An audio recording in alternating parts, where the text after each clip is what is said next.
Six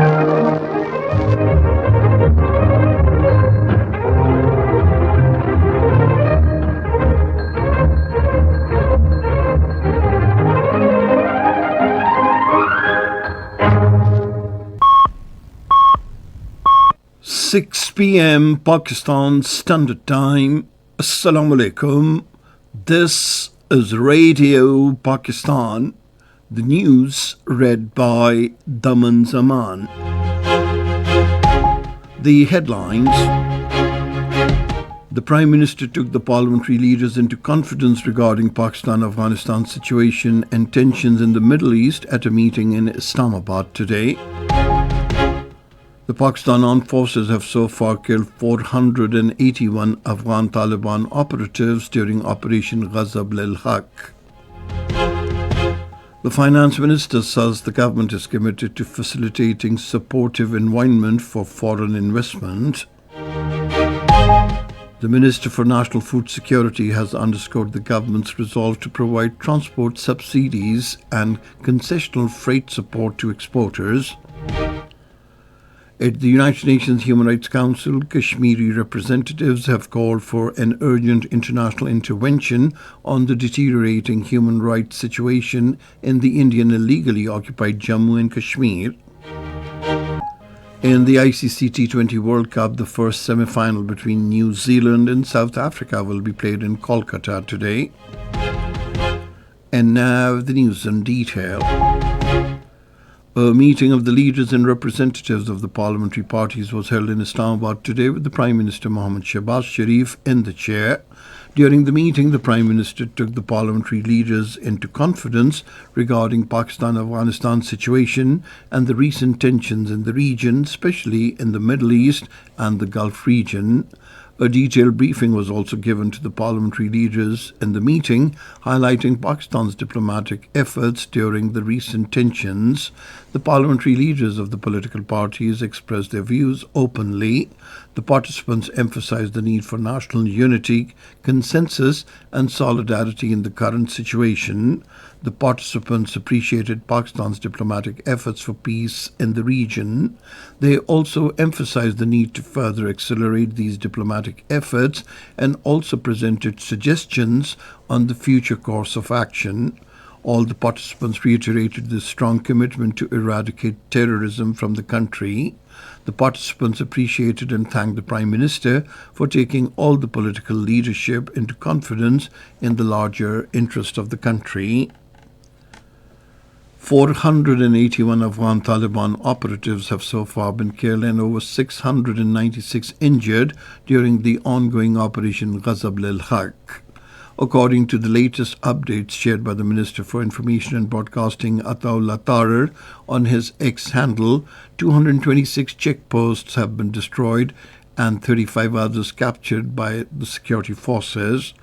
198 tanks, armored vehicles and artillery guns have also been destroyed during the operation. 56 locations across Afghanistan were effectively targeted by air.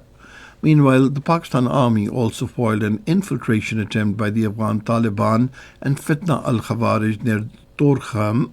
According to the security sources, the Afghan Taliban ringleader was killed along with his accomplices while attempting the infiltration.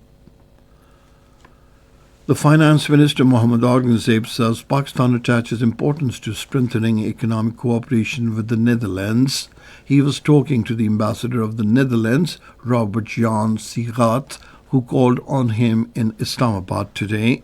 The minister said long-standing partnership with reputable international investors contribute positively to Pakistan's economic development. He reiterated the government's commitment to facilitating a supportive environment for credible foreign investment. The ambassador reaffirmed the Netherlands' commitment to further expanding bilateral economic ties.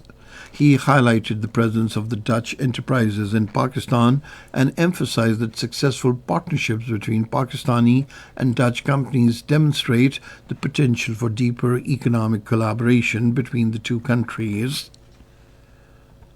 The Minister for National Food Security and Research, Rana Tanveer Hussain, says strengthening Pakistan's agriculture export base remains the government's top priority. Chairing the fourth meeting of the Committee on Potato Export in Islamabad today, he emphasized that coordinated, time-bound and practical interventions are essential to navigate the current regional challenges while enhancing Pakistan's presence in new and emerging markets. Recognizing the sharp rise in transportation and freight costs due to regional instability, the minister underscored the government's resolve to provide targeted transport subsidies and concessional freight support to exporters. Saudi Arabia has assured Pakistan of full support in securing an alternative oil supply route through the Yanbu port. The assurance was expressed by the Saudi Arabia's ambassador to Pakistan, Nawaf bin Said Al Maliki, at a meeting with the Minister for Petroleum Ali Parvez Malik in Islamabad today. The ambassador said full cooperation will continue with Pakistan in case of any emergency needs. He said Pakistan and Saudi Arabia will stand by each other during times of trial. On his part, the Minister for Petroleum Ali Parvez Malik expressed gratitude to Saudi Arabia's support for Pakistan at this time. He said the government is making efforts to ensure continuity of energy supply chain for the people. This is Radio Pakistan giving you the news. At the United Nations Human Rights Council in Geneva, Kashmiri representatives have called for urgent international intervention on the deteriorating human rights situation in the Indian illegally occupied Jammu and Kashmir. The call was made during the general debate on the High Commissioner's update at the 61st session of the Council. Speaking on behalf of the World Muslim Congress, Altaf Hussain Wani and other representatives voiced serious concern over arbitrary detentions, enforced disappearances, and the alleged misuse of anti-terror laws to suppress dissent in the occupied territory. They condemned systematic surveillance and a digital siege in the territory and urged intensified monitoring by the Office of the High Commissioner for Human Rights along with concrete accountability measures. They also presented statistics on the grave human rights situation since the abrogation of Jammu and Kashmir's special status by India in 2019. Meanwhile, curfew-like restrictions continued in the territory on the third consecutive day today. According to Kashmir Media Service, the Indian Army and paramilitary Central Reserve Police Force have been massively deployed at all the major localities across the territory. All the educational institutions have suspended academic activities, while internet services also remain restricted.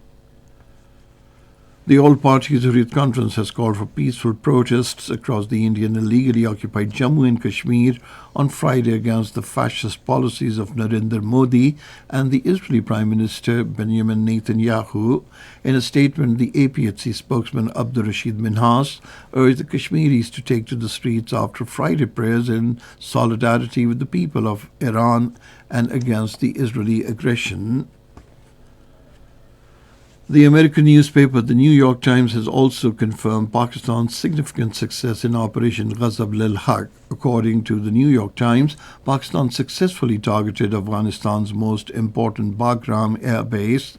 In the attack, one aircraft hangar and two warehouses at the Bagram Air Base were destroyed, with satellite images of the destruction also emerging.